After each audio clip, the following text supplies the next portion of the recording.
Hello, my name is Paul Walz, and I'm here to discuss, BVD virus and Zika virus. Zika virus has emerged as a very significant pathogen, particularly in pregnant women. BVD virus is very similar to Zika virus in some of its pathogenesis, so in this regard it serves as a very good model for Zika virus infections. Let's begin with the viruses and the genomes and the organization. Both Zika virus and BVD virus are members of the family Flaviviridae. The family Flaviviridae is consisted of viruses that have a single-stranded positive sense RNA genome. Basically what this means is that the viral RNA acts as messenger RNA, so that message is immediately translated into protein. The family Flaviviridae is separated into 4 distinct genera. They include the genus Flavivirus, the genus Papacevirus, the genus Pestivirus, and the genus Pegivirus. Arguably of most importance is the genus Flavivirus. This virus has the greatest number of viral species among the Flaviviridae family. These viruses are mainly viruses that cause disease in humans and animal populations. There's greater than 60 viruses or viral species that will actually cause infection in human and animal species. These flaviviruses are segregated into 2 distinct groups. There's the tick-borne viral group and the mosquito-borne viral group. The mosquito-borne viral group has the majority of the species within this particular genus, and it includes yellow fever virus. Now, the yellow fever virus is the virus, it's the prototype virus of the genus Flavivirus. The genus and the family got its name from the yellow fever virus. Flavus in Latin means yellow, and that's how the significance of that name. Also in those mosquito-borne viruses are the viruses that are of importance. So dengue fever virus is a very important virus. It causes dengue shock syndrome as well as dengue hemorrhagic fever in people. Zika virus infection, which we're going to talk about. West Nile virus. These are all viruses of major human importance. The next genus is the Papacevirus genus, and the prototype virus in this group is the hepatitis C virus. This is a virus also that has a worldwide distribution, creates tremendous problems in the human population. The hepatitis C virus actually can be separated into 6 different genogroups, but in recent years we've identified further members of this genus, and so currently there are 6 species in the genus Papacevirus, and they also include 2 newly recognized species in veterinary medicine, including the equine Papacevirus and the canine Papacevirus. The genus Pestivirus, this is the group that we all know and love because BVD virus is the prototype virus in this group. There are 4 distinct species of viruses in the Pestivirus genus. BVD1 and BVD2 have their own distinct species recognition, along with border disease virus and classical swine fever virus. There are other viruses that have not been given their own species designation yet. They are distinct viruses genetically, and likely in the future we'll see some of these will achieve the status of having their own species. The newest genera in the group of Flaviviridae is the Pegivirus genus, and this is a group that is very recent. It includes several GB viruses which were isolated from a human patient defined as GB. But of interest too is several new recognized species within this genus, and that includes the equine Pegivirus and the Thaler's disease associated virus. Both of these viruses are found in horses, and they are very similar to hepatitis C in their distribution and infection in that they cause liver problems. The Thaler's disease associated virus is also termed serum sickness virus or serum hepatitis virus. So this virus is associated with blood transfusions in horses, creating a hepatic syndrome. So even though these viruses, we group them in their different genera based upon the genetic sequences, they're also grouped together by their biology. And this is why it's important for veterinary practitioners to understand some of the taxonomy, because these viruses have a distinct genetic grouping, but they also have a biological significance within their grouping. For example, the genus Pestivirus includes only the viruses that are really of agricultural importance. It doesn't include any human pathogens per se. The genus Apaciovirus and the genus Pegivirus, both of those genera, include viruses that create hepatic disease.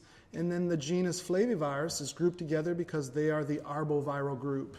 And so those are the viral group that is transmitted by our insects. So next, let's look a little bit at the individual genomes associated with this virus. And on this slide, you'll see that I've got the three different major groups there, the Pestivirus group on the top, the Apaciovirus group in the middle, and then the Flavivirus group on the bottom. All of these viruses, these single-stranded positive sense RNA viruses, really only need two structures to survive. They need a capsid, which provides that protection, and then they need a RNA-dependent RNA polymerase, which is that NS5B that we have in the Apaci and the Pesti group, and then the NS5 that's located there in the Flavi group. Other than that, most of the other proteins that are utilized for either recognition of the cell surface receptor, or they involve proteases or cleavage enzymes, or enzymes that assist in the replication or the translation of the viral proteins. You can see there that the Pestivirus does have the largest genome of the Flaviviridae group, and so it has over 12 kilobases in length, translates over 4,000 amino acids. As you see from all of these groups, they have a 5' and 3' non-coded regions. The 5' non-coded region is the area that's responsible for ribosome attachment to create that polyprotein. So all three of them have a 5' non-coded region, but the Apacioviruses and the Pestiviruses are very much alike in how they have that 5' non-translated region or non-coding region. The 3' non-coded region is utilized for the RNA replication. But the 5' non-coded region is very important for the Pestiviruses because this is how we have defined the different species, so the BVD1 and the BVD2, when we talk about differentiating them by group, that's often the area that's looked at from a molecular standpoint. If you look at the Pacioviruses, they're the smallest group there. They have the most similarity to the Pestiviruses and the BVD in particular. The Flaviviruses seem to be a little bit different. The Flaviviruses within that group will differ substantially. So the tick-borne group has a longer 3' untranslated region than the mosquito group. So there are some differences in their genetic code.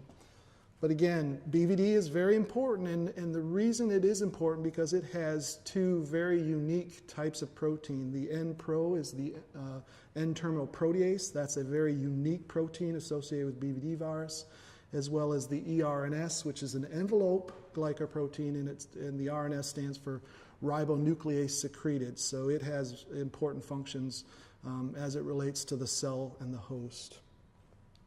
All right, so here let's get into a little bit more of the discussion of BVD virus, which is the Pestivirus, and Zika virus, which is the Flavivirus. Both of these viruses were discovered in the 1940s. Olafson in 1946, as well as Childs in 1946, both described this virus simultaneously here in the United States and in Canada. The Zika virus was first reported in the early 1950s, but it was based upon an infection that occurred in 1947. That first report involved an infection or a recognition of infection in the Zika forest. That's how the virus got its name. The Zika forest is located in Central Africa near Uganda. The Zika forest is interesting because it's only a 60-acre forest, but it has the greatest biodiversity or the greatest diversity of mosquito populations in the world. If you look at the primary host, BVD virus has cattle as its primary host, but we also see that BVD virus is not host restricted. This virus is capable of creating infections in a lot of our other artiodactyls, including white-tailed deer, sheep, goats, pigs. And so of the Pestiviruses, BVD is the least host restricted, so it can create infection and pathology in other species. If you look at the primary host for Zika virus, it's mainly the monkey. The rhesus monkey is the primary host. Of course, secondary hosts will involve humans and can involve other animal hosts. There are several reports of seropositive goats and sheep, and so there is some question as to whether Zika virus is not entirely host-restricted either. The primary route of transmission with BVD virus, we know that the primary route is through direct contact, mainly with the population maintenance, which is the persistently infected carrier.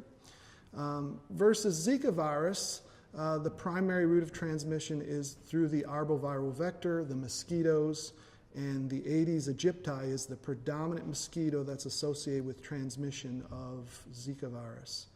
Zika virus is unique in that it does go through a sylvatic cycle, and what the sylvatic cycle is basically the endemic cycle, which is the proportion of time that the pathogen is between the vector and its resident host.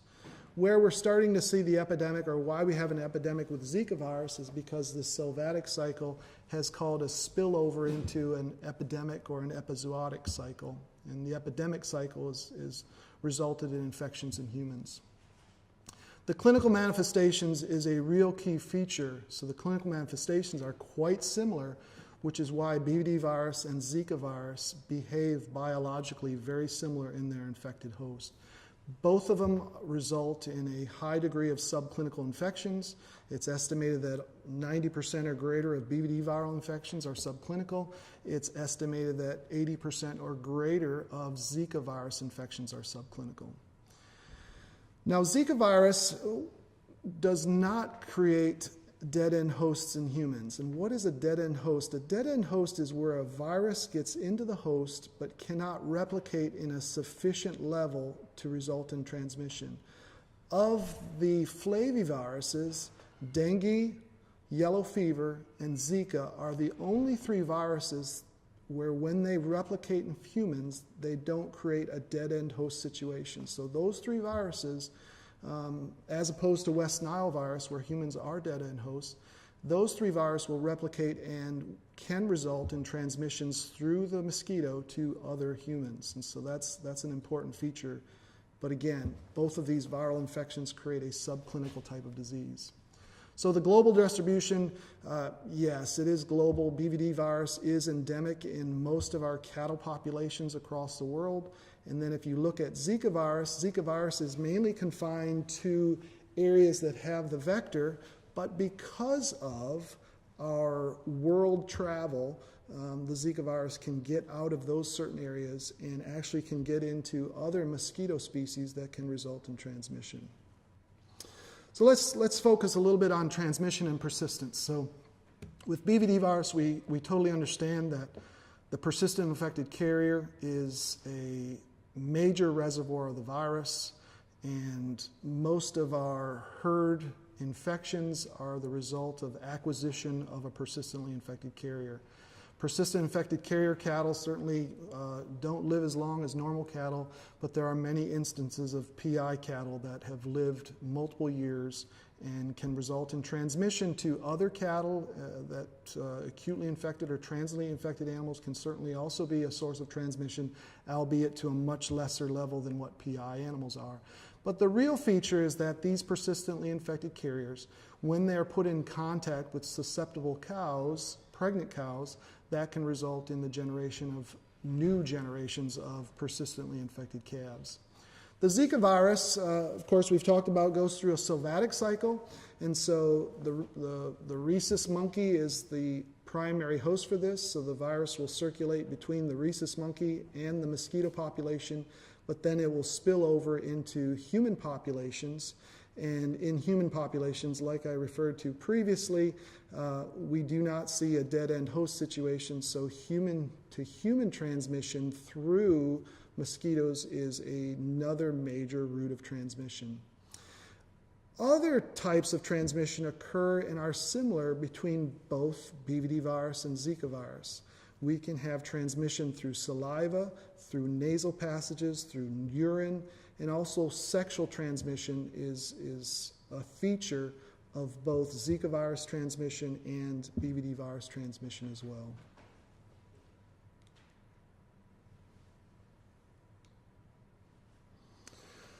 So one of the things that has really made BVD virus and Zika virus as important and similar pathogens is what's referred to as congenital BVDV and Zika virus syndrome.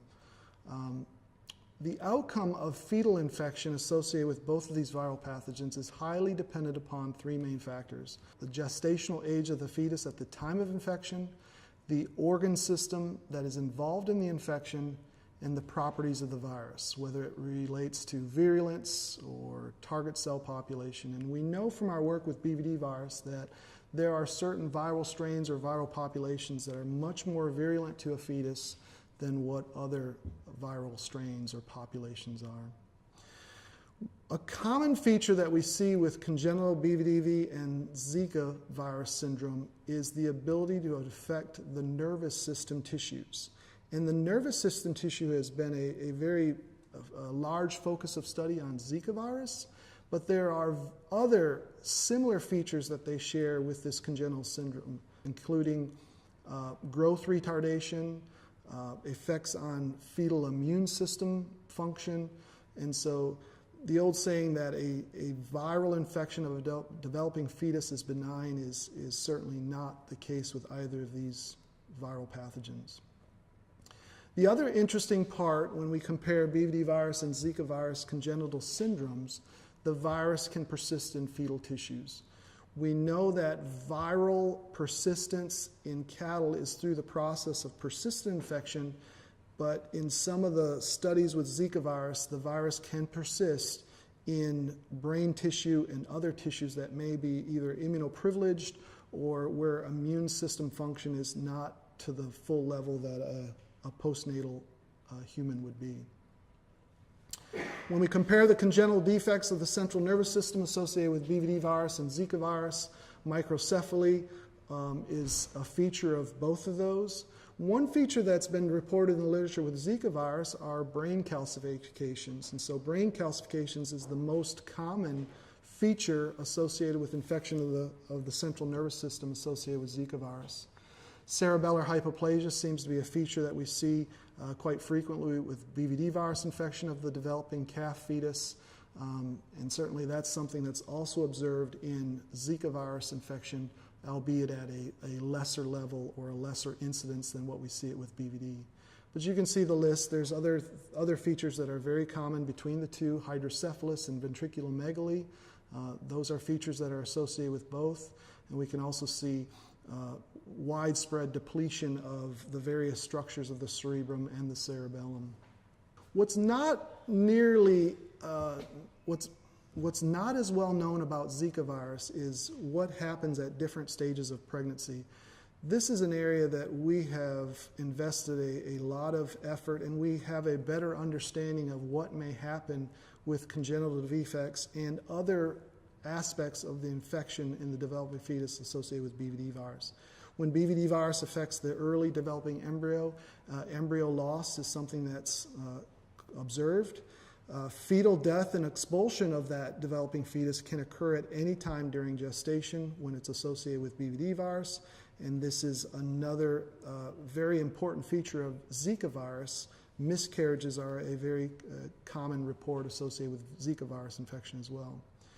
What is really unique about BVD virus is this immunotolerance. And so when the virus infects the developing fetus during the period of immune system development, the virus is thought to be recognized as a self-antigen, and therefore the developing fetus and subsequent calf is considered immunotolerant and persistently infected. This is a feature that seems to be exclusive of BVD. There's very few and poorly defined examples of this immunotolerance with other viral species and with other infections in other animal species. With Zika virus, what's observed is this prolonged infection that occurs in the fetus, mainly in the brain tissue, and that may be a feature that's of immunotolerance that's not nearly as well described as what we see with BVD. Of course, congenital defects usually occur in the middle part of gestation when these organs are being developed, and that's where we see the cerebral and cerebellar defects associated with BVD virus infection. And then lastly, when we have calves that are infected or fetuses that are infected in late gestation, we often think that they're seropositive and they may be normal or abnormal. There are some data out there that would suggest that fetuses that are infected in late gestation do not have the same immune function and growth rates. And so, again, it's unlikely that these viral infections of a developing fetus are truly benign without consequence. So let's talk a little bit about the challenges associated with each of these viruses. The challenges associated with BVD virus control are quite numerous, and that's the reason why this virus has become a major animal agricultural problem. It's a worldwide problem. One of the main features is that the virus creates this subclinical infection. So these unobserved infections in the dam can result in the persistence of virus in the offspring. These persistently infected carriers then, with our segmentation and movement of our cattle populations, can then travel throughout different parts of the country or the community and create infections in other populations. The other thing that makes control very difficult, it's difficult to identify the virus in a population of cattle. There's been literature to look at this, and when you look at the herd descriptions of having the virus or not having the virus, the only thing that really shows a significant difference is the proportion of adult cattle that are pregnant. All of the other criteria, calf morbidity, calf mortality, overall herd reproduction, when you look at herds that had the virus versus herds that don't, it's difficult to pinpoint. And so that makes that diagnosis quite difficult. Another major problem is the genomic and antigenic diversity. Because both Zika virus and BVD virus are RNA, single-stranded positive sense RNA viruses, their polymerase has very, very poor proofreading activity. And so as a result of the generation of new viruses during an infectious cycle, mutants are developed, and the term quasi-species, or this multitude of different viruses that are within a population, does occur. The other challenge associated with BVD control is that we have had vaccines for decades, and we know that our vaccination programs are not 100% protective, although they get very close to that. We do have very safe and efficacious vaccines when they're applied properly, but in general, it's not a 100% protective effect. The challenges that we have associated with Zika virus control, again, this is a major public health problem. As it stands today, there are no vaccines or antiviral drugs that are available to protect or treat infected patients with Zika virus. Another major problem associated with control is that Zika virus is transmitted by the same mosquitoes as other flaviviruses, including dengue. And a dengue viral infection will look very similar to a Zika virus infection. Both of these infections can be subclinical, and that makes control and diagnosis quite difficult. It's unknown the role of other routes of transmission, whether it be nasal, sexual, saliva, or urine routes of transmission. We know that with BVD virus, direct transmission from PIs to susceptible animals is the major route, and then it becomes an issue of partitioning the risk. In human populations where we have this global epidemic, we need to understand all routes of transmission to stop the cycle of infection. The other challenge associated with Zika virus control is the prolonged viremia in pregnant females. As you can imagine, the longer a patient is viremic, the more likely for a mosquito to pick up that infection and transmit it to the next susceptible host. And so that's another real challenge associated with control of the virus. And then finally, why this virus became an epidemic all of a sudden likely had to do with the importation of this virus through global travel. So most of the disease that we have seen in areas outside of Brazil and Southeast Asia have been the result of the importation of the virus through this global travel. And as you can see here, and this is interesting because when you look at Zika virus, travel patterns have really allowed this pathogen to reach nearly every place on Earth. And you could take a small snapshot of different areas on the globe where cattle are doing the same sort of transportation and movement. So if you would focus in on the United States as an example, because of the segmentation and movement of our cattle industry, we have quite a few animals that are moving about the country that are persistently infected with this virus. And that, like Zika virus, is a major control point that we can't easily address. So let's briefly talk about vaccinations. In order for the vaccines to be effective, whether it be for BVD virus or Zika virus, we need the vaccines to be not only safe, but also efficacious.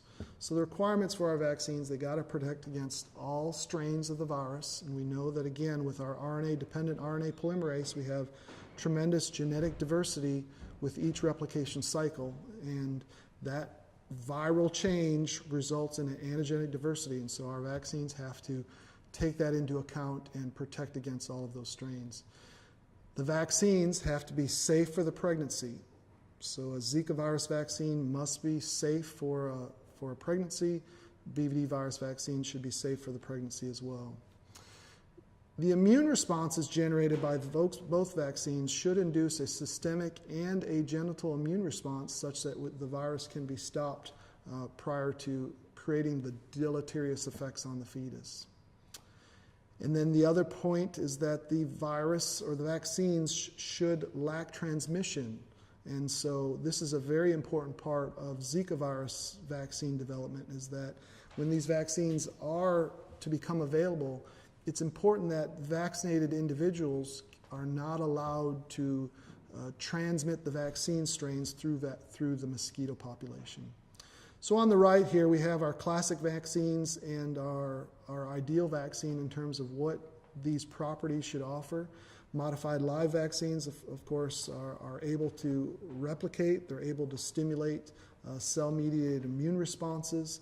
Our modified live vaccines have both a potential bio-risk as well as an environmental risk, meaning that modified live vaccines can create problems in the animal that's being vaccinated if it's immunosuppressed or stressed or in poor condition. And it can also serve as an environmental risk because our modified live vaccines can be shed to other populations or other animals within the population. In contrast, our killed vaccines are generally regarded as safe because they do not replicate, they aren't shed. They are more apt to generate a humoral immune response. One of the disadvantages when we think about basic immunization or the primary and booster injections, certainly our killed viral vaccines need multiple doses to achieve an immune response. So right in between is the ideal vaccine. We would like to have a vaccine that is able to replicate, to generate both arms of the immune system, both humoral and cell-mediated immunity, but is safe in that it doesn't shed, doesn't create problems, doesn't pose a bio-risk or an environmental risk when it is used. The Zika virus vaccines we know are likely to be successful, and there are data to demonstrate this. So when a person is infected with a Zika virus, or in some of the experimental data on the rhesus monkeys, they are immune to a re-challenge or a reinfection. Therefore, the immune responses generated to a Zika virus infection will protect against a reinfection. And we know from years and years of data, and a recent meta-analysis was published, that BVD vaccines, when used appropriately, are very efficacious in reducing the level of reproductive problems associated with this virus. As our scientific community has gained more knowledge, new vaccine strategies and technologies have become available to enhance the safety and immunity profile against BVD virus, and hopefully these same attributes can be utilized for Zika virus infections and other viruses that are located within the family Viridae. Some of these vaccine technologies include marker vaccines, deletions, insertions, DNA vaccines, the use of plasmids. The list goes on. There are a number of technologies that have been developed. Very few of them have gotten to market. But one of the recent technologies that has come available is the vaccine Bovila, which utilizes this new BVD virus vaccine technology. When you look at the gene sequence of BVD virus, the bovila vaccine utilizes a N-pro deletion and an eRNS deletion as well. We know that BVD virus is unique in having this N-pro. N-pro is a protein that is antagonistic to the immune response. It causes disruption in the interferon pathway, which is a very important bridge between the innate and the adaptive immune responses. Because of these deletions, the N-pro and eRNS deletions that are associated with this vaccine, we have a natural attenuation, and this also has a major benefit because this vaccine is unable to cross the placenta and infect the developing fetus. And so the lessons that are learned from BVD vaccine technology hopefully can be applied to Zika virus vaccine development as well. So to summarize, we've talked a little bit about BVD virus and Zika virus as related to the virus, as well as related to the transmission, the pathogenesis. Because of their similarities, not only in their genetic code, but as well as their transmission and pathogenesis, they really share tremendous similarities. And when we talk about what's very important is how do we control both of these viral pathogens, they really involve three major principles. One of them is to eliminate the reservoir, and this is effectively done by identifying and removing persistently infected cattle that are infected with BVD virus. When we talk about Zika virus, eliminating the mosquito reservoir is a very important aspect. And there's been some work with different species of Aedes aegypti that have been modulated, and this allows a diminished or a lack of virus associated with this population of transmissible mosquitoes. The next is to prevent infection in susceptible hosts through enhancement of immunity. We have tremendous diversity of BVD vaccines on the market, and we have shown that they are safe and efficacious to use, and so we have that covered. Zika virus, currently there are 3 vaccines that are being advanced for clinical trials, and so these are in development and they should be available here hopefully soon. And then finally, the area that I think can make a big difference, especially with Zika virus, and an area that we, I think, can do a little bit better job in terms of BVD virus control is biosecurity, specifically biosecurity associated with the developing fetus. That's when intense biosecurity should be employed when we talk about BVD virus, But that's also the lessons that we learned from BVD virus control can also be applied to Zika virus control. So pregnant women should not be exposed to potential pathogens if it's unnecessary. As you can see, Zika virus and BVD virus are 2 very important pathogens. I thank you for your attention and your time. We certainly have a long way to go in controlling both of these pathogens in our animal and human populations. Thank you.